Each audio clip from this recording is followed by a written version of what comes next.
Angel Karamoy berbagi cerita tentang caranya mengurus kedua anaknya, Lovely Maria Rumangkang, 14, dan Junio Mackenzie Rumangkang, 13, yang sudah beranjak besar. Angel tak menampik dirinya perlu melakukan penyesuaian dalam memberikan pendidikan dan kasih sayang terhadap kedua anaknya yang semakin beranjak remaja.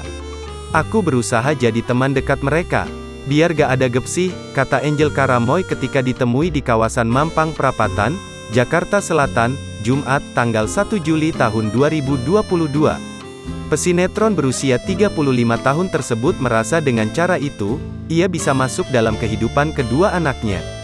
Mereka boleh hormat tapi jangan sampai takut sama orang tua, ucapnya.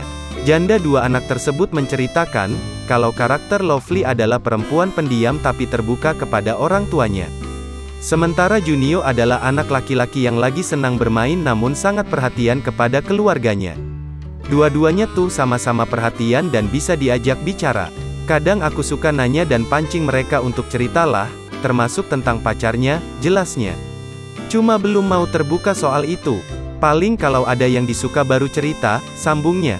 Namun, jika sang anak melakukan kesalahan, mantan istri Stephen Rumangkang itu tak mau langsung memarahi anak-anak.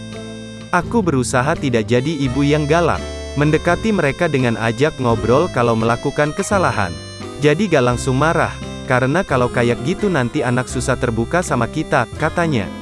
Angel Karamoy mengakui langsung menegur kedua anaknya jika melakukan kesalahan yang membahayakan diri.